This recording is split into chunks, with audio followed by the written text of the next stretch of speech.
Have you ever felt stuck in your job or career? Do you fear change? Have you ever had the feeling that you don't know where your career is going or what comes next? Well, you're not alone. There's a lot of people out there right now that are faced with the same challenges.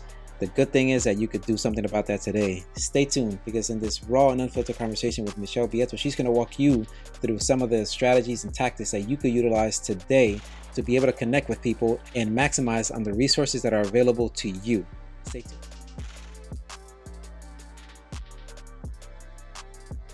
Morning. Morning. How are you? Good. How about yourself? I am good, as can be, right? Of course, we're all going through the same BS right now, so Yes, definitely. People are in all types of different spirits, but it's all right. We'll get through it. definitely will. So where are you right now? Are you in Georgia or New Jersey? Yeah. So I'm in Atlanta. Yeah, I moved here now. Oh my God, it's going to be 5 years in June since I moved. How has that change been? It's been interesting, but in a good way. Yeah, Georgia's very different than, where we come from. Well, no, you didn't. Did you live in New Jersey? I did. I lived there for most of my life, really. And so now I'm in Ohio. So even Ohio is Oh, different, okay. obviously. Yes. So same thing, I think that, where we were, it's very diverse, very, you have New York City.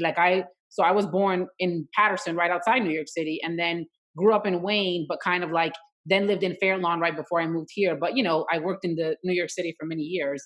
Hmm. So, the diversity, the different people, the hustle and bustle. You definitely, when I moved down here, it was a interesting adjustment. It's just a little bit slower. People actually like enjoy their life here. The same thing with Ohio. One of the things that I recognize over here immediately is that people actually do take the time to enjoy life, right? And so the hustle Yeah. and bustle, like you said, which I Yeah. think even with this pandemic, I don't know how it is in Georgia over there. How is it in Georgia with this pandemic right now? Well, I mean, I think it's like the same everywhere. There's people that are panicked versus people that are just calm, people that, just like everywhere you have like that. I don't want to say a divide, but you have the people that are like, working from home, right? That still have jobs, right? Are employed and they're working from home. They have their kids at home or whatnot. Mhm. And, some of them complain, some of them are okay with it. Then you have, the workers that are on the front lines, right? The people that you see in the supermarkets, the people that you see out in the street still, they have a whole different set of problems, right? So I think it's just like a mixture of, I try not to be on social media a lot, especially just for work, because you get all these conflicting opinions, people complaining. And in the grand scheme of things, I'm kind of like an optimist of like, listen, if you're healthy, and especially if you're employed today, there's not a lot that you should be worrying about. Like there are people that are not healthy, not employed, so there's like, there's a big picture to look at. And sometimes like we forget that. Yeah, yeah. I was having a conversation with a one of my. He was a colleague of mine when he was actually a client of mine. But I consider him a colleague just because our relationship was pretty good, and we were Okay. discussing how And I'm this. having coffee, by the way. I'm having coffee like 10 times a day now, just so you know, because of these kind of coffee chats that I'm having. Just FYI. It's funny. Let me introduce you real quick because obviously we're talking to Michelle. You say Enjoli, is that how you pronounce it? Yeah, it's my middle name. Yeah, Michelle Enjoli. Yeah. Okay, and then Beato, is that correct? Yeah, Beato. Yeah. It's like Beato. The A is pronounced like an O. That's how I make it. Yeah. All right, all right. So obviously you're a connector, storyteller, and believer in of the amazing power of human connection can have on the life of people, both personally and professionally. You study journalism, and you have an insatiable curiosity for people, storytelling, and you love coffee. So that's why I wanted to just introduce you because you said, "Hey, you're drinking coffee."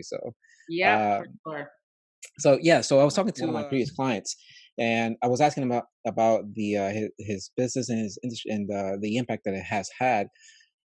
Obviously we all want this stuff to go away. We all want to go back to normal. And to him, when we were at that 3.3 million people that have had unemployment, I told him that that number is going to go up. I saw that number going up just because of the what you just said, right? These people are just being panicked. People are getting laid off, Hmm. and right now it's obviously at 4.4% unemployment, which is a huge number. It still could go up, right? So I think this is why I think when I reached out to you, I know you're in that space that you connect people and career change. I think this one of the better times to actually consider a career, a career change or just For changing sure. something in your life is now. Yep. Um, so I think I don't know if you agree with that or not, but I'm assuming you do since you're nodding your head. Yes. No, well, so I'm one of those people that believe in career change or just change in general. So, as a, as you saw from some of my notes on my bio, I started as a television producer, right, while I was still in college, and I did that, via connecting. But since then, I've done so many different things. They are all connected, but I've always been that person that believes in change. Like nothing is going to ever stay the same, right? The world is changing as we speak. And that's Definitely. why I kind of feel like there's a lot of people right now that, you know, the people that are, truly, truly suffering are those that, have a hard time with change. Like, I didn't expect none of us expected something like this big to happen, but I've always been ready for massive change. We went through it. You worked for Mercedes Benz as well. When they relocated their headquarters here 5 years ago, that was a massive change. I mean, not just for me, but for people that didn't come to Georgia, that had been there their whole lives. We went through 2008, right? Remember that the Yeah, yeah. recession in 2008, that caused change in my business and everything. So it's just like, I'm kind of, 9/11. I was in college in 9/11. I mean, talk about change. For the first time ever, you kind of felt unsafe for a while. Things kind of shifted. So I've always, been a person I'm like a lot of other people. While we might not like all the change that happens, you have to get used to it. So I just figured out a way, just to make the best of it and be as prepared as possible for it, because it's gonna happen. Yeah, one of the things I usually tell my clients. By the way, I don't have any clients anymore. The my business is going sidewall. That's why I started this. But right now it is, but you will in the future. Let's see, and that's why I started this podcast. But one of the things I used to tell my clients in the risk management space is when they started to look at risk and say, "Hey, how can we manage something, whatever a threat or whatever?" I was telling them, "Hey, just look at any experience that you've had in the past that you may have overcome. You probably didn't have any experience, but you did overcome." They're like, "Shit, oh, sorry, no, we're not cursing here, but." No, I get. But there was like, hey, that's true. We've gone through, as an example, a massive layoff where we had to fire people, and we had to look at our processes and policies and revamp those. So kind of like what you said, we've gone through 9/11. We've gone through Mhm. in 2008, right? 2000, and also the 2008 crisis that we had. You may have also gone through some changes. So let's touch base on the Mercedes thing that you said, because were you working in Mercedes Benz during that time? Yeah, so give you a little quick bit of like all the change that I've gone through.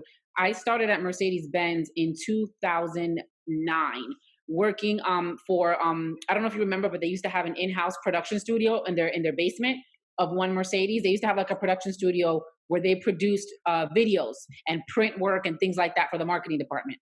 I don't think I I was started allowed there. Yeah, it was. Yeah, and in the first building, it was like a totally different world. Imagine, corporate America, what you would normally expect to see. Then take an elevator down, and you have this awesome studio with different creative people. It was actually really, really cool to see that. Okay.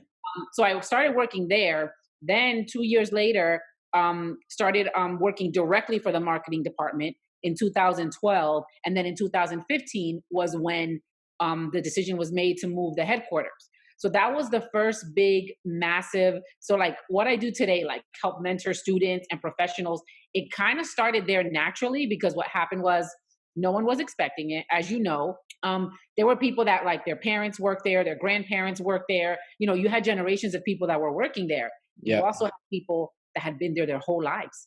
So all of a sudden, this change happens, and people were like crying at their desks. I mean, there were people that had never done a resume since they graduated college. Wow. There was a lot of anxiety. There was a lot of concern and a lot of worry. So I had to live through that for 6 months before I actually moved to Atlanta with the company. So what was great though about Mercedes, and I'm not sure if you ever visited headquarters, like because what you were working at headquarters for a while, correct? So I was in Montville for Okay.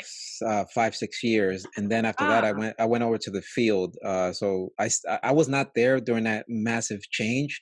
I was okay. actually in Ohio, but I've heard so many stories from people that it just sucked that they had to go through that pink slip. Uh, Yeah, uh, no, it was a massive. Yeah, it was. No, it was pretty crazy that time. And the thing is though, I do have to say though that people banded together though. Like in that time of crisis, it was such a strong community. So like people, I was helping people do resumes, other people were, connecting other people with jobs. There was a lot of, while it was a very stressful time, it did show the positivity and like the way that people were connected. It did come through as well. And at the end of the day, I ended up moving with the company, and most of all my friends, I'm still in contact with them today. Most of them have moved on to one, two, even three different jobs now. So in the end, it was chaotic, but we pushed through, and now everyone is better for it. Now, let me just say this to anybody who's listening. Mercedes-Benz is an amazing company. Mhm. So what Michelle's highlighting is that in 2015, Mercedes-Benz was in Montville. They moved over to Atlanta. It was a business decision that they made, and that impacted a lot of employees. So obviously, she was on the ground experiencing all this. I was also an employee for Mercedes-Benz, but I was on the field level in Ohio.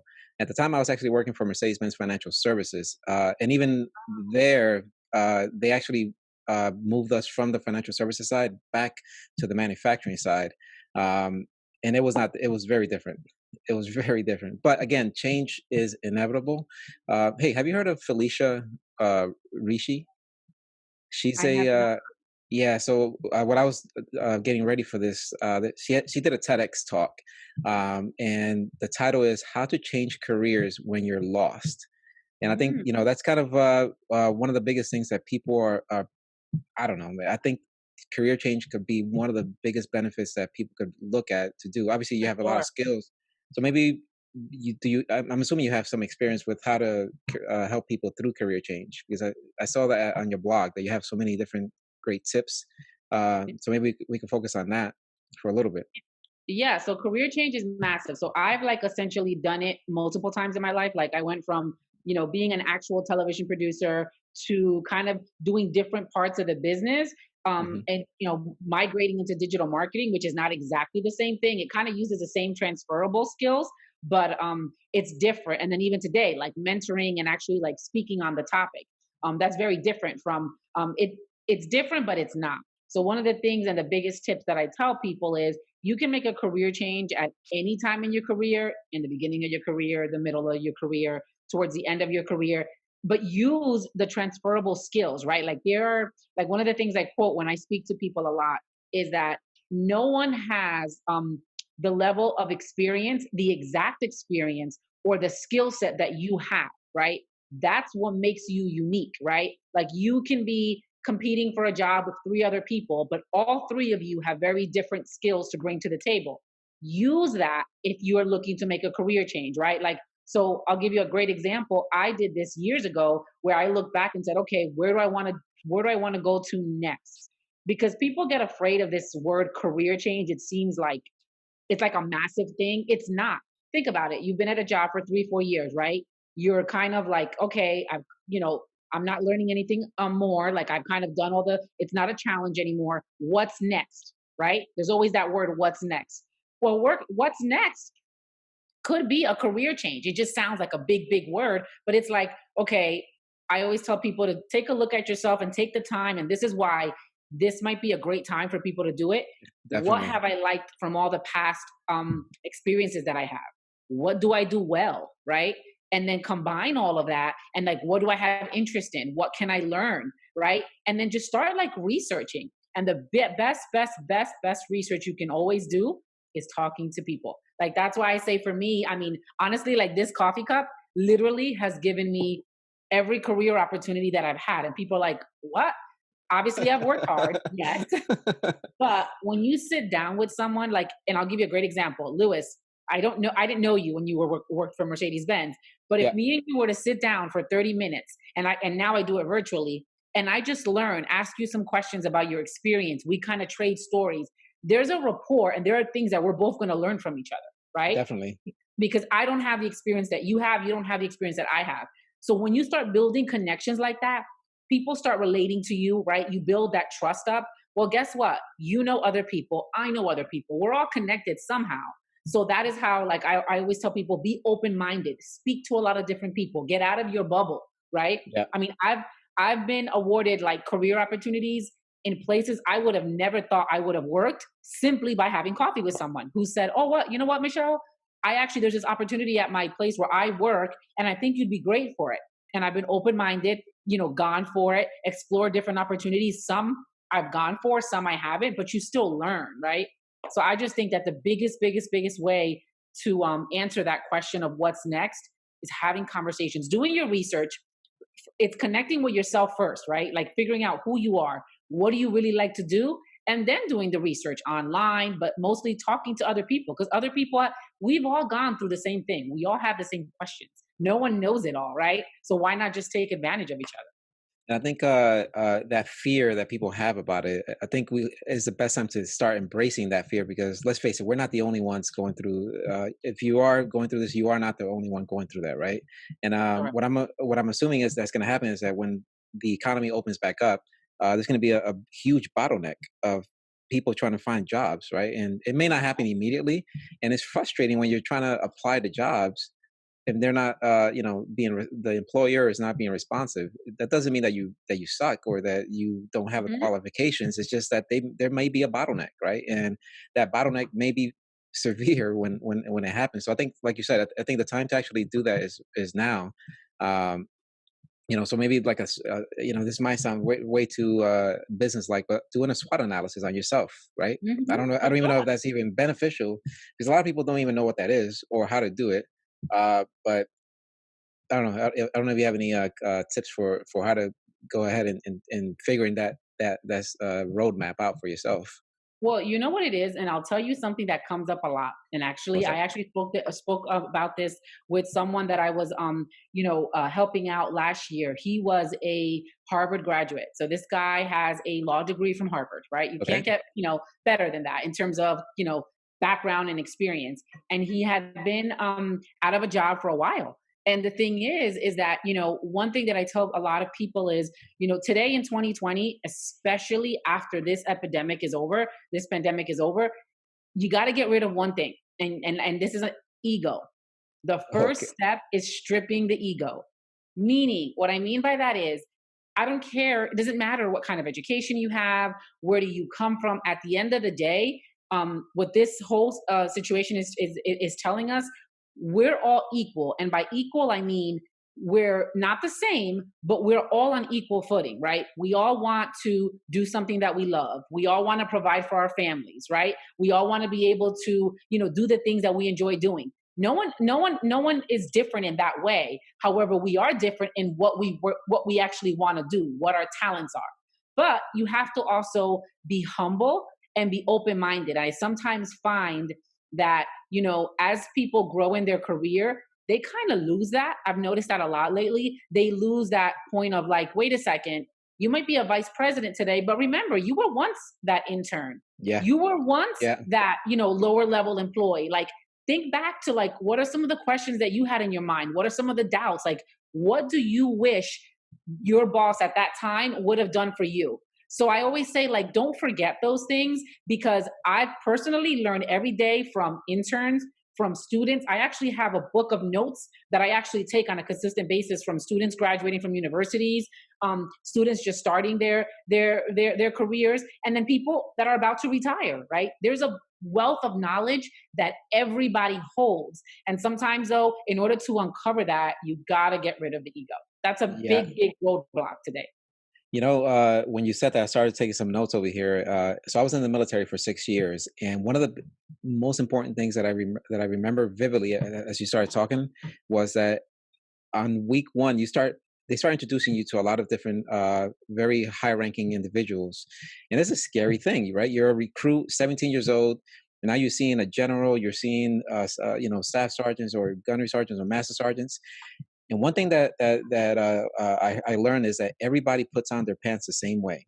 Everybody puts on one leg at a time. Although that individual has 4 stars, 1 star, and the reason why I'm mentioning this is because Captain Crozier. I don't know if you heard of Captain Crozier. He's the captain that just got recently fired from the U.S. Oh Navy, yes, right? So look at how his sailors and Marines that were on that ship, they love that guy because yeah. his ego, like you said, his ego is not didn't stand in the way. He started off as a lieutenant, somewhere behind. And Hmm. one thing that makes a very strong lieutenant versus a weak lieutenant in the beginning of their career is that You could have the two same individuals, like you said. One person could have come from Harvard, the other one could have come from William Patterson University or Mhm. Seton Hall University or whatever. Just because you came from a elite university doesn't make you better than the other person. But a lieutenant, this is something that lieutenants usually face, is that when they step into their first command, are you just going to listen to yourself, or are you going to take the resources that are with you, which are the brutes on the ground that have been there so long?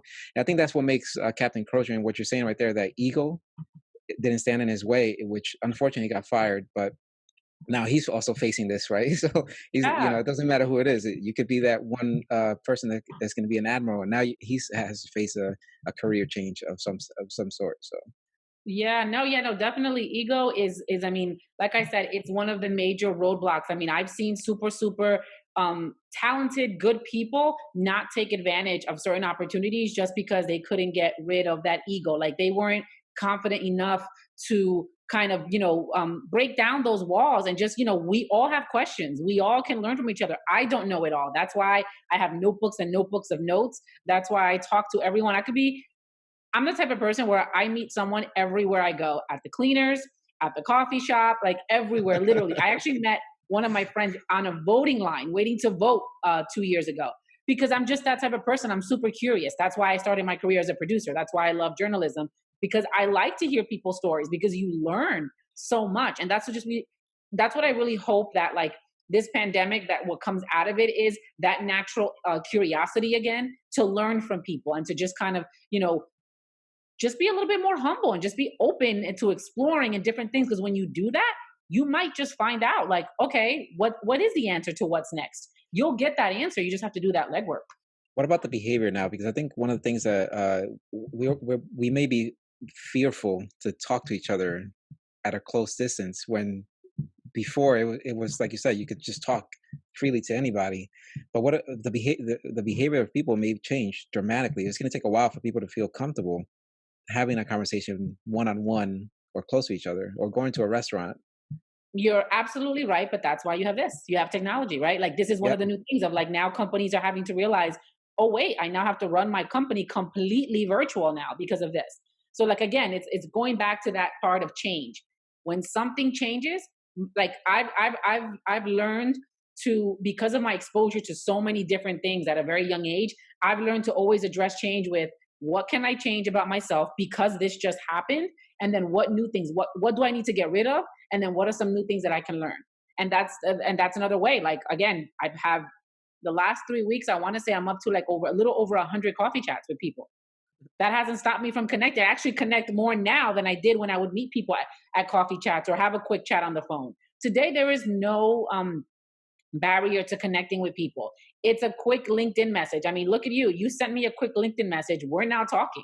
There you go. I do that every day. Other people do that every day. We just gotta, again, kind of, and this is one of the things that I understand is very hard for people that are introverts, right? Because you have to keep that in mind. Not everyone is comfortable, approaching someone or even talking to someone. So some of the things that I actually teach people are, there are certain set of questions, simple questions, that if you keep them in your mind, you can start a conversation with anyone. And that question usually leads to more conversation and more conversation. I mean, something as simple as, you know, um, when we just first started talking now, you asked me, where am I? I'm in Atlanta. What did that probe me to start doing? How did I get to Atlanta? I tell people that all the time in Atlanta. It's a very transient city. Ask people, where are they from? Because there's not a lot of people that I meet that are from here. That'll help. They'll say, I moved here because of a job. I moved here for family. And you can start, like, there are simple questions that could get a great conversation going. I used to live in Moscow, Russia, for a Oh, year, wow. and in Sarajevo, Bosnia, for 2 years. I don't look Russian. I don't Yeah, look Bosnian. But one of the biggest things that when I have conversations with people, I tell them a smile goes a long way. for So if you sure. smile, that kind of just breaks any barrier that anybody would have. That Hmm. whether it was a person that a Russian that had a conversation with me, we all have natural assumptions, right? Yep. But as soon as you smile, it just breaks down any barriers. And just like you said, just ask any random question that just comes to mind, and not be afraid. I know it's like I'm an extrovert, Yeah. but seen how introverts may be able to struggle with that, like you said, right? So just finding that, I don't know, just finding out a little bit of them could lead to more conversation. And one of the graphs that I saw on your LinkedIn profile was kind of like a squiggly line up and down, left and right, that you think that your career path is going to go, just have a straight line, but in Yeah. reality, it may be. So I don't know, did you create that chart or was it somewhere else that you found it? No, no, no. I found, I mean, there's a gazillion versions of that chart. So I didn't create that chart, but I mean, talk about like it being so true. And you know what's crazy about that chart? That the few people that I have met that their careers have done this have gotten to a point where when they're here, they're like, what do I do now? Or they've continuously done this, but they've missed out on living their life, right? They've Oh my consistently gosh, been yeah. so focused on moving up that then they get to a point where they're like, wait, but this getting up here, it wasn't worth it. Like, I gave up family time, I gave up experiences, I gave up, and you know what? I don't like where I'm at right now.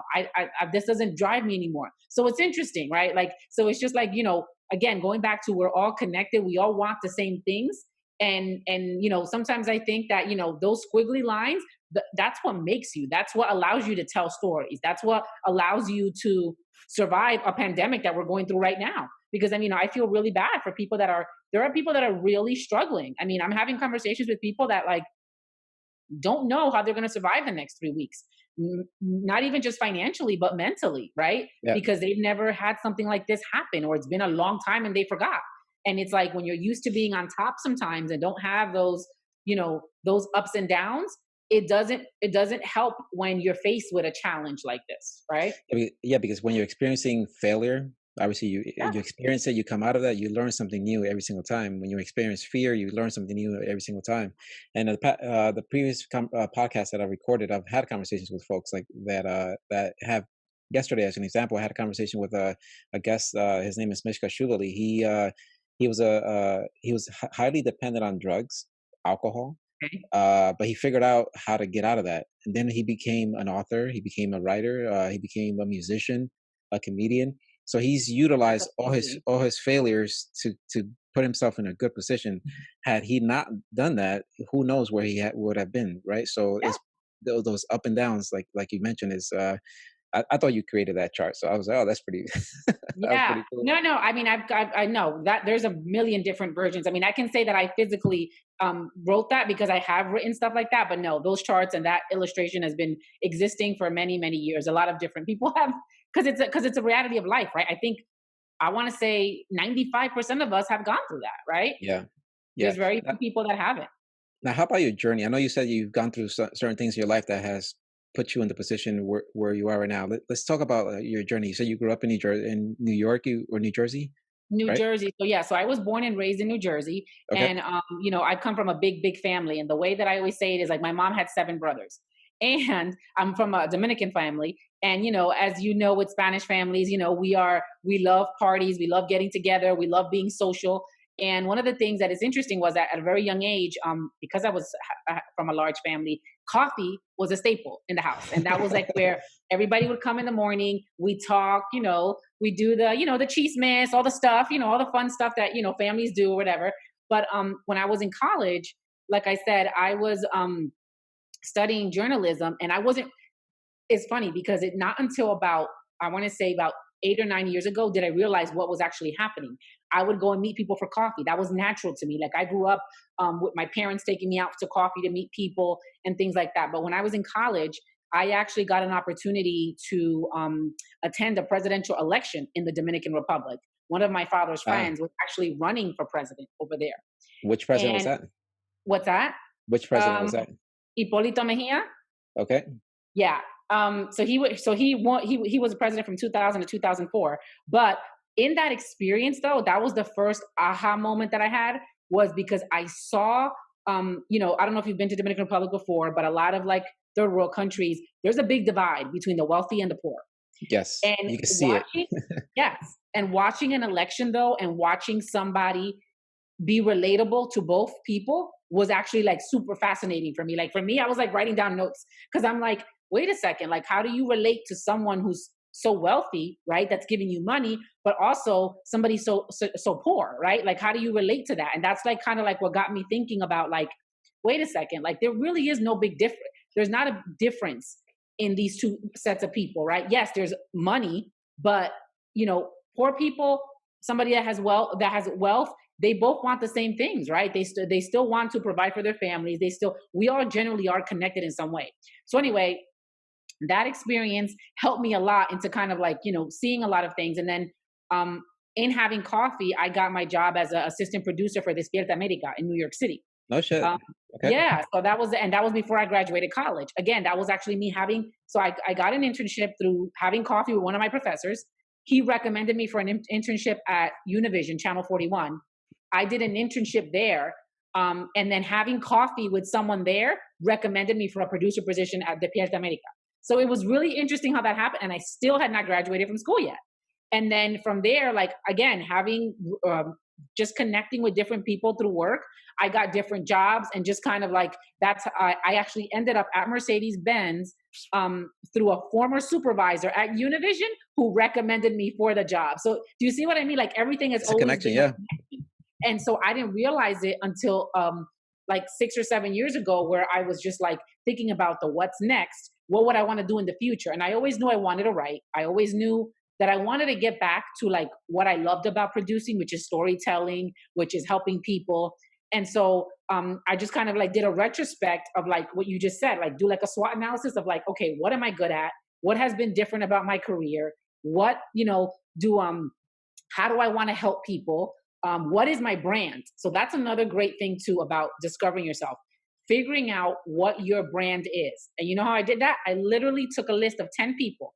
They were friends, former coworkers, different people that I have met throughout my life. I think I even included some family members, but I didn't want to include family because they tend to be biased, and I wanted like people to be like, no, really tell me, And the question that I asked everyone was, give me 3 words that when you think about me as a friend, as a former coworker, what comes to mind? Like when you think of Michelle, like like if you had a problem or someone brought to you a problem, like what would be the problem that you would come to me to solve? Like, what would make you think of me? And this word connector kept coming up. Like, oh, well, you just always connecting with people. Or coffee. Coffee kept coming up a lot. I used to always have coffee with you, in New York City before I think. And so I started putting all that stuff together. And that's how I kind of came up with like this idea of like, wait a second, I could actually help people connect. And obviously, careers are a major, major part of people's lives. That's how I kind of came up with the idea and the concept of I could teach people how to do this. I think that's a brilliant idea for people to actually implement right now. You could either, call somebody, FaceTime somebody, or do Yeah. a Zoom or text or Yeah. LinkedIn. But I think that's one of is easy, is cost effective, Correct. But you just have to just dig deep and say, hey, even if you hated the person, I think you could still ask them, because I've worked with a lot of people that were great bosses, horrible bosses, but those horrible bosses, I knew where exactly they were, and people didn't like them because of their managerial style. Um, Yeah. but I think I'm gonna use that myself. But Yes. No, no, I'm telling you, this was so eye-opening for me. And I've done it now. I want to say this is the last time I did it was 2 years ago, when I officially started like formalizing and created a curriculum to teach people how to connect. That was the last time that I did it. This was in 2018. And I'm telling you, it works like a charm, because sometimes, you know how they say, like with brand, right? Jeff Bezos is infamous for this, right? He says, your brand is what people say when you walk out of the room. that's So true. I can sit here and say, hey, Lewis, I'm such a funny friend, or I'm such a funny person, right? But you might not think that. That's not my brand. My brand is, what do people think of me? What do they experience when they interact with me? So that's a good indicator of just like, telling people to be honest. And that's the important thing too. I would tell my friends, look, this is not an ego exercise. Don't sugarcoat things. Really, really tell me, like, why are you friends with me? Or what did you enjoy working with me? What are the things that I brought to the table and that you remember me by? And that's how, I got those real answers. That's awesome. Now, Hipólito Mejia and then Despierta America, how did that shape you? What did you learn during that transition, during that process? Because you said you were still in college, right? While you I was were still in college, yeah. So what I learned, I mean, I learned everything. So what my job was, I was an assistant producer, and it was literally the dream job. It was my job was to and Despierta America. In Despierta America, yes. Yeah, and for whoever's listening or watching, please Google Despierta America. It's kind of like Good Morning It's a America. Spanish version of Good Morning Good America. Morning America. Yes, but just And with if a you, lot more music and dancing. yeah, yeah, exactly. If you say Good Morning Right? America, how happy they are. Just think about Despierta America as being a just a 3 hour show. I guess it was three Yeah, hours. I don't know, but yeah, it was always dancing, fun, happiness, correct. a lot of colors. And I think it's being shot in New York or Miami No, no, sometimes. yeah, the studios are in Miami. So Miami, I yeah, actually was part of the New York City crew where we would got do it. so like this is what the dream part of my job was. I've always wanted to tell human interest stories. So my job was to find Latinos in New York City, in New Jersey, in the tri-state area who were doing something unique and cool. And then I would bring that up to my producer and then we'd like film it. So wait, what branch of service did you serve in? The Marine Corps. Okay. Do you know that I went to the Parris Island? I actually took the Despierta America for the first time ever to Parris Island, and we spent 3 days documenting the boot camp. How? No, I didn't know that. So let's talk Yeah. about that. So, I have so to I have a blog post on the story, by the way. It's, if you see it. So basically, this is what happened. Me being as curious as I am, a I blog was a post newbie. here. It should be on my yeah. It's All actually right, one. sorry, No, sorry no. to interrupt. It I'm so excited now. So I know, sorry. no, it talks about the 3 things that I learned about being a book. So this is what happened. You know me, I talk to everyone. I had a personal friend who was a Marine, and he actually invited me to an event. I want to say it's the annual ball, right? That happens in Atlantic City. Marine Corps ball, the Marine Corps Yes. ball. So I went with him and a friend of mine who was a female who was actually thinking her boyfriend at the time was a Marine, and she was thinking of joining. We all went together. During that process, I'm talking to everybody because that's just what I do. One guy says, "Hey, Michelle, well, would you be interested?" Because I was like, the stories they were telling me of like why they joined the Marine Corps, everyone has a different reason for joining, Oh right? my gosh. Everyone, yes. Yeah. So he was telling me all this. I'm like, oh my God, this would be amazing to document. He goes, well, why not? And I'm like, what do you mean? He goes, we'll document it. We'll bring you and the film crew and we'll document. We'll bring something up. I took it back to my team. My producer, my reporter loved it. I have pictures, which actually I think I'm going to post soon. I actually have a picture of us at the um, on Parris Island, and we got cleared. We actually were taken in. I don't want to say it's a Marine jet, but I forgot it was like it was a plane where it was it was just us with all Marines, Okay. and they flew us down to Parris Island, and we literally filmed and we interviewed, I mean, dozens of people, men, women. I mean, it was the most amazing experience. This happened in 2005, and we documented, and it was one of the most high it was a really high rated series of programs that we aired in Despierta America in 2005. I'm gonna have to look that up. That's pretty You should interesting. definitely look it up. But that was me. That, yeah, I was responsible for that. And that was just simply, again, nothing crazy, just being open minded, asking questions and being like, hey, would you? And he's like, of course. Why not? So So I it see was over like, here. Yeah, I see over here the 3 things you learned. Every member of your team has a different motivation. yep. Keep empathy in mind. Reassure each employee. Now, is this coming from the Marine Corps perspective, or talk to me about that No, because I no, think this these is are the pretty people. interesting. No, this is actually interviewing the actual people that were training. So, for example, we The interviewed recruits. the recruits. Yes. So it was just we did a lot of interviews. I mean, we also interviewed people, Marines that were responsible. But the whole goal of the program, the whole theme was interviewing Latin American recruits in the Marine Corps to get different stories and different views. Ah, Yeah, so this is coming from them. Like this was like the analysis of like all the different interviews that we did. These were the important things that I took note of. okay. So that the twist there is the okay. There was a in my platoon. I was a platoon 2105. That's what it was. Okay. Platoon 2105. There was 90 of us. Everybody had, like you said, a different reason for being there. And there was Yeah. one guy that he was bored. That's what he said. This is in 1998, Wow. September 1998. He said he was bored. He's like, my parents are rich. I was born into you know Wow. into wealth. He had a college degree, and he could have gone into to become an officer. He's like, nah, I just wanted to just become a normal enlisted. And the thing for him was that he wanted normal things to be Yeah. normal instead of going. He felt that going to be an officer was still being in the feeling like higher than anybody else. So he wanted to Yeah, start from for sure. the ground and then work with his way up. Everybody had a different reason. So I think that's pretty cool, man. That you Yeah, no, I'm actually. telling you, this is one of the experiences that it was like one of the most amazing experiences. And again, a simple like chat with somebody and just being interested in somebody's story and what they're and why they did something just led to like an incredible experience. I mean, it was incredible. It actually ended where we recorded the graduation. Okay. And it was interesting because I'll never forget this. There was a woman, we were interviewing her, and she had not seen her son. Is it 6 weeks, right? It was oh no, 12 weeks. Yeah, 12 weeks. Yeah. 12 weeks, okay. And basically the story was her son was from New York City, was in a gang, just he was a mess, like, basically before he enlisted. And we were with her right after the graduation, and she's looking for her son. And she's like, "Where's my son? Where's my son?" So she's asking, sorry, one of the men, and he's like, "Ma'am, he's right there." She literally went. She did not recognize her son. It's a She drastic literally change.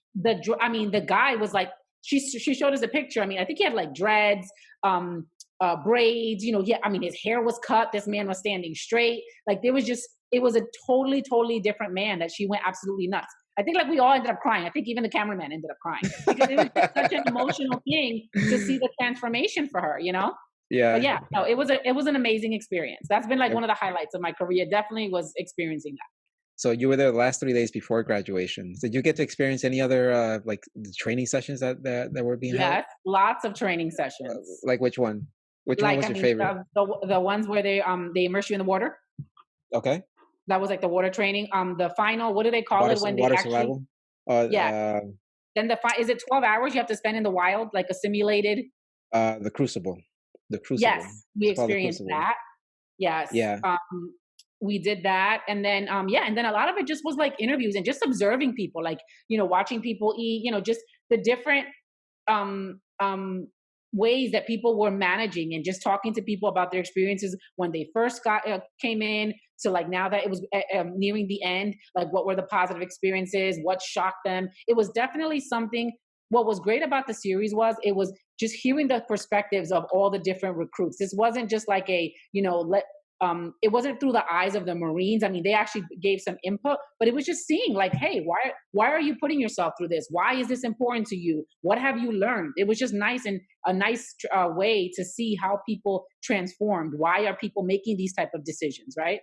Yeah, and I think I just thought about this right now as we're talking. If we think about this pandemic that we're going through right now and the changes that are happening, the same thing happens in the military. You're basically coming from all sorts of all cities in America. Just they put you in the same location, and everybody's going through the same change, right? Correct. Everybody's just going and normalize and just put the same change. You get haircuts. Females obviously they don't get haircuts in the female recruits, but they have to learn how to adapt to change, right? So that adapting to change is one of the biggest things that any military folk, not just Marines, they have to learn how to pivot and adapt Yeah. to change in order to No, survive. it was So interesting, yeah, and seeing how different people handle different situations, how different people view this. Some people, it was a sacrifice that they were giving for a particular reason. Other people, they were doing it because they were third in line, like their father did, their grandfather did it, their father did it. Now they were doing it. There were so many people from different areas of the country. It was just amazing, to be honest, to see it. yeah, so your business is called Connect, right? The Yeah. business that you operate right now, Yeah, and so I call it it's like a mentoring program because the term coaching, I mean, yes, I essentially do coach people into learning how to do different steps to connect, but I love the word mentoring because really it's I kind of use people's unique, like I take people's unique talents or their unique personalities and help them in connecting using that, right? Because I kind of feel like, like I said before, we are all unique, we're all talented, we all have something to offer. How do we take what that special thing is and then use that to your advantage, right? Because you can't teach everyone to do something in the same way. We're all different. So I like to like mentor people and first learn from them, like, who are they, what do they want to do, why do they do the things that they do, and then help them use like what they're good at in order to get them to that next level. now has the pandemic impacted your business at all? Well, no, I mean, no, in the sense that, well, actually, I shouldn't say no. No, I've had much more interest in coffee chats because I do like a lot of introductory coffee chats and things like Okay. that. But Okay. really, so I do a lot of things. I'm also a digital strategist as well. Like I love marketing and branding companies and people. So that's where like my business and actually what I do comes all together. So it's kind of been sort of like the same because what I pivoted now when this pandemic started into helping more people, like doing a little bit more blogging, having one-on-one. I'm actually doing like a virtual summit. So it impacted the business where a week ago, March 24th, I was supposed to have a live event here in Atlanta, a women in business event. People were coming from London, from all different areas to come to the Mhm. event. And then we just had to like restructure that and make it a virtual event, which is happening in a couple of weeks. So yes, it's impacted, I think, every part of the business. It's just that, for me, I've learned to just kind of like pivot and kind of figure out what works best. And I've prepared for that most of my life. So for me, Mhm. it hasn't been like a drastic change. Yes, it's affected the business, but it hasn't affected, like, I've learned to be agile enough where I almost think of it mentally like it hasn't affected my business because I just have to do something different. Does that make sense? It does. It Like does. I don't look at it as like, oh my God, like this massive effect on what I'm doing and even, all the other work that I do. It's no, how do we pivot? How do we, help people? How do we just do something different? Because I think your sweet spot on the connecting part is exactly what people need right now. So I think Yes, for um, sure. so who are those clients that you have right now, or who is your ideal client? I guess. So right now, like I do a lot of speaking engagements is like the bulk of it, to be honest with you. I do speaking engagements like locally in Atlanta. Some of them I do and actually I was in the process of doing some for some universities in the spring, but that got that got canceled. So honestly, my ideal clients are like students and universities. So I love to speak to a lot of universities. So actually going onto campus for like a lot of fraternities, a lot of like the groups that that are preparing the students for career development, and then also professionals. So I get like young professionals that'll come to me and be like, "Hey, Michelle, I need help with." Reaching out to people. I need help with, LinkedIn. That's why I wrote that blog post about the 6 questions that your LinkedIn profile should answer. That's a big one. Like I've been doing a lot of that lately, helping people with their LinkedIn profile. Because the thing is, back to what I say is when you want to connect with someone, like right now, LinkedIn is like the platform to be on, right? In order to connect professionally. There are plenty, what, millions and millions of people on LinkedIn. People need to know your story. What is your story? What makes Lewis What makes you unique? unique? Unique. Yes. Yep. So Yep. like use that, right? Like that about section on your LinkedIn page. I mean, as you can see from reading mine, I have everything in there. I love coffee. I love travel. I love storytelling. Like all those things help people understand, okay, where is this girl coming from? Who is she? What does she enjoy doing? Right? Because we're not just titles anymore. Like we're people. We have stories to tell. And I always tell people sometimes it's like, LinkedIn has been so very title focused and less human and people focused. Like we've got to make it more people focused so that when you do reach out to people, like there is more that you can ask from. Oh, like I have people reaching out to me every day. Oh my God, I just read your profile. I loved it. How did you go from television production into marketing? What about storytelling do you enjoy? Like people actually have questions. Yeah. It's basically humanizing the because the first thing people are going to see is that portal, right? They're going to see who you are Exactly. through Yeah, that. and they judge, and people judge, on that. And that's the one thing, right? We all have cell phones in our hands all day, every day.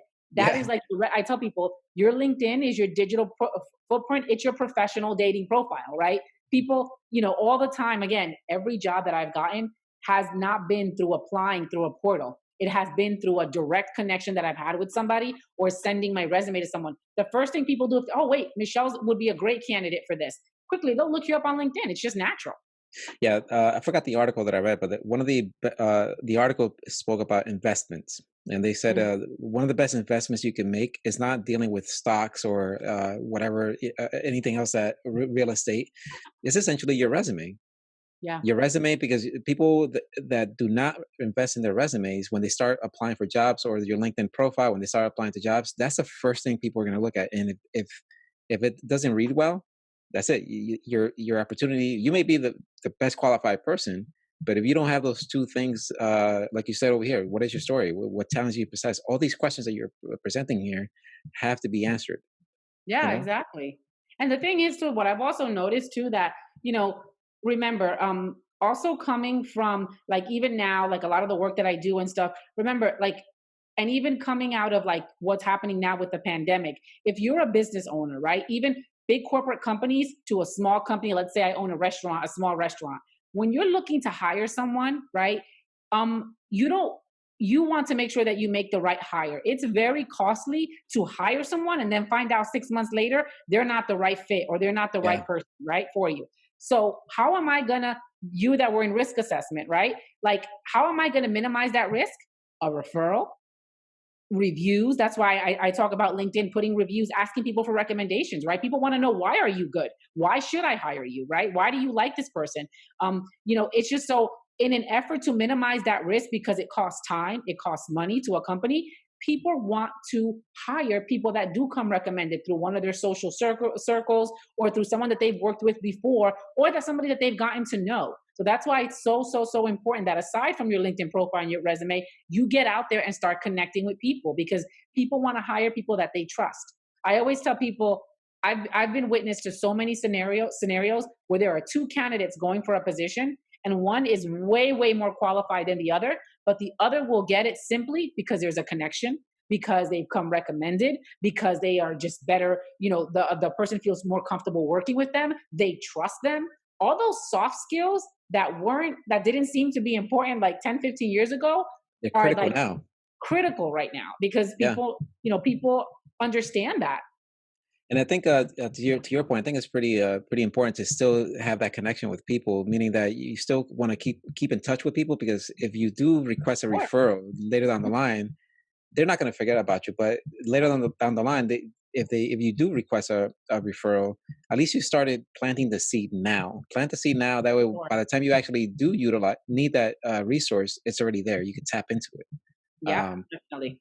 so what other you have a lot of blogs over here, obviously a lot of blog posts. What other great tips would you recommend for people that are not just employees but employers also? I think the other side of the fence, employers need to understand that diversity is crucial, because obviously are you going to go back into your old employees and try to rehire them, or will you try to find new ones? And having that diversity of an approach in acquiring new skills or new employees with new skills, that's going to be a big opportunity also for employers. It's not just employees, but Yeah. it's that balancing act. What other tips would you have for that? Well, there's a big thing that's going to happen once, like you had referenced it before with this What's pandemic, that? was once this pandemic is over and the country's back up and running again, there is going to be a massive pool of very talented people looking for work. So it's going to be an employer's world, right? Not Yeah, because employees. there are going to be so many people looking for opportunities. That's why making connections and and fostering the connections that you already have is so critical right now. Right now is the time to do it. Now is not the time to pause. Now is not the time to kind of rest. Like, yes, you use this time to pause to figure out what you want to do next. But once you figure that out, or in the process of figuring that out, reach out to your connections, foster those connections, because you and this is a mindset that I had when I was in college, and that is why I decided to do and work all these different jobs to get connections, because when I was in college, I was graduating with a journalism degree with millions of other people. After this pandemic is over, people are going to be applying for jobs that thousands and millions of other people are going to be also applying to as well. What is going to be your edge? And honestly, today your edge is that connection, is bridging that connection, because you can be fantastic. I'm sure all of us are fantastic at whatever specific thing that we do. How do people know that? Yeah, And just a recommendation from people is that, remember, when a big company is hiring, or a firm or anything like that, these days, no one has time to look at 800 resumes. No one has time to look at 50 resumes, so right? And in basically, a lot of, how do you stand out, right? correct, and a lot of companies have a recruiter within the company that's responsible for obtaining, you know, uh, qualified candidates for a position. But remember, then you have the hiring manager. The hiring manager is the one that makes a decision. So it's your job to not just get through that recruiting manager, but to get to the hiring manager so that they can see you or they can vet you. So there's, there's two different levels that you have to go through in a lot of the major companies in order to, have a solid chance at getting an opportunity. So So that's let's why go. making connections is critical. So let's go back to your LinkedIn topic, right? So, do you think it's smart to actually reach out to the hiring manager or anybody in the company, like in HR, on LinkedIn? Do you think that's a smart move, or do you think you should still follow the same protocols like as everybody else? So this is what I've done. And this has worked for me. I want to say once, because all the other times there have been opportunities that have been presented itself via different connections. Again, because this is the thing. This is before I go into that. The good opportunities, and when I say the opportunities that you actually want will never just be on a portal. I tell people that about 80 to 90% of the jobs that you sometimes see in a portal, they already have a name attached to them. Understand that, right? Let's pause it. You mean on the portal on LinkedIn, or just Anywhere. Think about it. Anywhere, career builder, anytime you see a job posted, they already have a there name? is a 90%, 80 to 90% chance. The last time I checked, it was 85%. I personally think it's more because of my experiences and the experiences that I've been through. But they have a name to it. Either a candidate's already been identified or something. Because remember, people want to hire people that they trust. They don't want, there is no time to take big chances for big jobs, right? People want to hire, and it takes, and some people, don't want to run that risk. So sometimes they might have a candidate in mind, but they still have to post the position. Again, this might be a little bit different because there might be so many more jobs now after this pandemic. But in my experience personally, it's probably better suited to find creative ways to make connections with the companies and the people that you want to make connections with. Got it. Personally, I have seen a posting for a position. I did my research, found the hiring manager, and did send an email to the hiring manager. I connected with them over for coffee and actually got the position. So I've done that once before, and it definitely did work. Okay. And there's a special technique though, because I also tell people we are all It- busy. There's a right The way of high doing it and a wrong way of doing it. and a wrong way. When you're sending a message to anyone on LinkedIn via email, be short, concise, thoughtful, and just get to the point. Yeah, yeah. You don't want to say hi and then to let that linger because they're just gonna avoid. And I get those annoying emails consistently, like I want to help you out with the marketing, or just marketing emails, or just strategic emails that people just want, but they don't. Besides that, like to your point, is why would I want to waste my time with that, right? So Correct. I think those are valuable key parts. But because I've seen other people that I in my circle that they've tried to find a job and they've tried to connect with, but like you said, it's just how did you go about that? And Correct. I wish I was in a position to actually help them out because Hmm. I wouldn't know how to actually, which I think you just did right now with introducing that. So as far as the career dream jobs, I see you also have a post over here on how to find your dream job guide. That Hmm. post is how to use your dream job as a career guide. You have three things over here: deciding what your next move will be, challenging yourself and learning something new, and picking a mentor to connect with. I think you already highlighted on some of those, but what about the challenging yourself and learning something new? How can you? Yeah, so this is what I say is so, right, when we talk about dream jobs, right? Like I was one of those few people that like I knew what I wanted to do when I was in college, right? Yep, yep. That has changed a number of times, right? After I got the experience. What I tell people is again back to being open-minded and challenging yourself. Think outside the box. I always tell people, what is your dream job? And they're like, well, what do you mean, Michelle? And I'm like, your dream job, meaning like if I were to give you all the money in the world right now, Lewis, I want to give you all the money in the world, right? Or $20 million. But in order to keep that $20 million, though, you got to tell me, you got to do something to give back, something that interests you. What would you want to do? And then Mhm. people are like, oh, I've had people say like it could be something, and I'll give you the most wild example.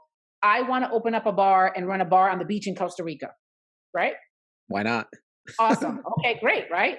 Well, You can't get there today, right? Exactly. I don't have the money. I don't have, I don't know anything about customer, whatever the case. Okay. But there are certain skill sets, right? And certain things that you're going to need to learn before you can go there. Because what if you say in 10 years you do have the money and the bandwidth to go and make that happen? So this is where I say is to challenge yourself to think outside the box, put that dream career. So in case this is, I want to own a barn in Costa Rica. Every opportunity that you get from now on, right? Think about the skills that you're going to need to get that dream job. So when you're reviewing a new opportunity, is it going to give me business management skills? Is it going to expose me to like how do you do finances in a business? All those skill sets that you need in order to be successful at managing that bar in Costa Rica, travel, whatever it could be. Figure out ways that like when you're reviewing opportunities, does it check that box? Doesn't give me that skills? Because that's what I did. Like I always said, okay, well, is this going to get me to point B, or what is this opportunity going to teach me? And if you're one of those lucky people that have like two opportunities that are being brought to you, and you're trying to decide which one matches up, right? And I always tell people, don't get so bogged up in titles now in different things, because I know people that have director positions that make much less than someone that has a specialist position, or whatever the case may be. In today's world, be open-minded and just dynamic. And that's why I say put that dream job on your map and then map to it. And every time you have a new opportunity, think about it. Is it going to get me closer or further away to that dream job? And that's how I evaluate things. I think that's a very, very important point to bring out, because let's just say, you do want to become a senator, or you do want to become, like you said, a bar owner, Yeah, right? There are a lot of other skill sets that you need to know to, number one, own that business, for or sure. manage a political campaign. But a lot of the things that you're doing, that you have done in the past, could be of value in the future, Exactly. or that you're doing now, that you will be doing in the next couple of months or years, could be of value throughout the course of your life, For which ties sure. back into that same graph that we spoke about before. The squiggly line is Yeah. everything is relevant, right? Yeah, Um, for sure. so, are you familiar with inside the actor studio? Yes. All right, so I'm gonna take a little pivot from the conversation, and utilize one of their strategies. So obviously, in the Inside the Actor Studio, they always ask a very random question. Okay. So I'm gonna ask you a random question right now to see. So obviously, in your profession that you have right now, what other profession would you be doing, or would you want to do, if you were not doing what you're doing right now? There is no other. That's the great thing. So that this is what it Yeah, would be. this is my dream job. Yeah. All right, let me ask you a different question then. What is your favorite word? My favorite word, I think it's connection. I use it every single day. Hence the name of your business. Yeah, connection. Yeah, because I believe that I don't believe. To me, I define success as connection, meaning it's not about money, it's not about massive influence, it's not about the like normal things that people define success. For me, I find success whether it's my personal relationships with my family, professionally. I always aim to build a connection with someone. If I built a connection with someone, that's what I deem successful. When I was doing my MBA at the Ohio State University, there was a class on organizational management that we had, and one of the topics that we are discussing is just on relationships, Yeah. because we analyze a lot of different leaders throughout the course of history, and some people were so they had a nucleus of people around them, and those people that they had around them were a very short group of people, meaning that that one person may only know 10 other people, and those 10 other people may only be associate themselves with two or three. So when you look at the pool of people, it was a very strong driven folks with a lot of money, a lot of political clout, a lot of experiences. But then you have other individuals, like an actor as an example. I can't remember the guy's name right now, but he essentially did a lot of different movies. In every single movie that he did, whether it was a western, a cowboy western, whether it was oh yeah, it was the actor that did Batman. I can't remember his name, but he Okay. his if you look at his career, he basically did a lot of different movies that range from cowboy to Batman to whatever. But every single opportunity that he had connected him to other different individuals, Yeah. and those individuals. When we put this on the map, it was a big spider web of just people that knew him, kind of like the 10 degrees of separation, Yeah. that knew him just because of all the different experiences and connections that he has. So I think, I'll hear you loud and clear. The one word that defines you, I guess, is connection. Yeah. How about travel? Travel. I love travel. You've been to Dominican Republic, obviously. You've been, Yeah, I've been to Dominican Republic. I've been to. I mean, what? So I'll make it a little bit more interesting. The most favorite place that I've traveled to and I define connection with is London. So London is one of the places that I went to. I want to say I first went there like 2 or 3 years ago as part of a program when I was still with Mercedes Benz, okay. and I made so many connections there that actually that kind of like triggered in me what to kind of expand my horizon and continue like thinking of ideas of like where do I want to be next. And coincidentally, literally 2 years almost to the day from my first trip in London, I was back there last year giving a speaking I was doing a speaking engagement on how to connect for business opportunities. So that was super And interesting. So yeah, of all the places that I've traveled, I do have a special heart for London because it kind of birthed some ideas, and then literally without even thinking about it or planning it, 2 years later was able to kind of like, kickstart some of those ideas there. so you were in London proper, or were you in a different city of England? No, no, in London. Yeah. So how long were you in England? Well, last year I just was there for about 4 or 5 days because I went there with my just to kind of like see, but also for a speaking engagement to Okay. kind of try, travel and take my mom. My mom had never been to London before, so I took her there, and she came, to my speaking engagement. But I was there 2 years ago for about, I think I want to say 4 or 5 days.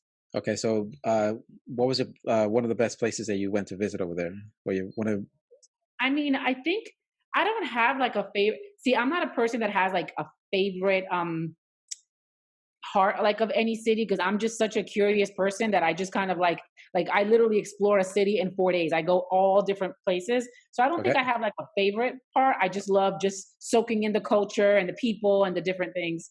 Coffee for sure. Um yeah, so yeah, I don't think a favorite part. I just, it's just like a special part that the city holds for me.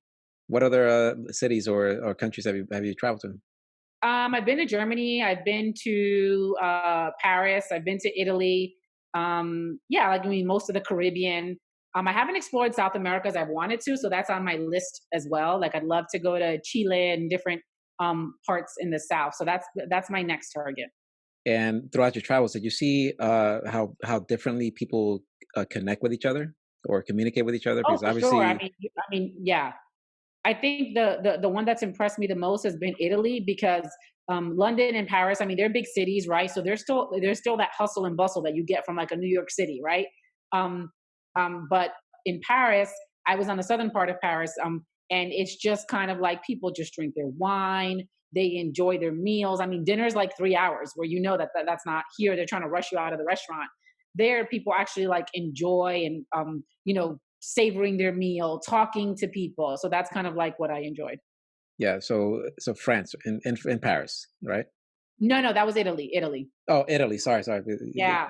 No, what I mentioned was that in Paris and London, it's like the hustle and bustle of New York City. It's very similar, different, but it's similar, right? Those are big cities. But in Italy, in southern Italy, there was just more of this calm, serene, like ocean, and just people just enjoying themselves. Got it. Well, my heart goes out to everybody in Italy because obviously this pandemic has hit them hard. For Well, sure. obviously it's a global phenomenon, global issue. Hopefully your family is safe. And do you have family in the Dominican Republic as well? Yes, I do. My father lives there. Okay, so hopefully your family's safe over there. What city Yeah, no, they're great. He's in the capital. Okay, so Yeah, in Santo Domingo. Yeah. Santo Domingo. Okay. Well, Michelle, thank you so much for being part of this podcast. Is there anything else that you think key takeaways that our listeners could implement today? I know you've divulged a lot of great insight, but three things that you want to leave these our listeners with. I mean, the first thing obviously would be to connect, take advantage of this time to connect with people. The second thing would be is just be brave. Be brave in, taking an introspective look at yourself. Like, what do you want? What do you want out of your future? What don't you like of what you are today? So, definitely taking the time to do that. And the third thing that I would be is just, try to stay as um, positive as possible. Take advantage again of this opportunity to do the first two things that I mentioned, and then just take that and just have faith, because again, the world is consistently changing. So thankfully, we're not going to be in this bubble that we're in for long. How long you think it's going to take? I don't know, but hopefully not too long. And if it Well, is, it's extra time to refine your skills so that when we are out of it, you're raring to go. positivity and optimistic. That's what I'm Yeah. hearing in you right now. All right. So Michelle, people can find you at Michelle, which is MicheLLenjoli.com. All right. So you can find her on LinkedIn. And again, this is the podcast with Luis Antonio Ramirez, and I appreciate you so much. Thank you for your time. Thank you Uh, too. and hopefully.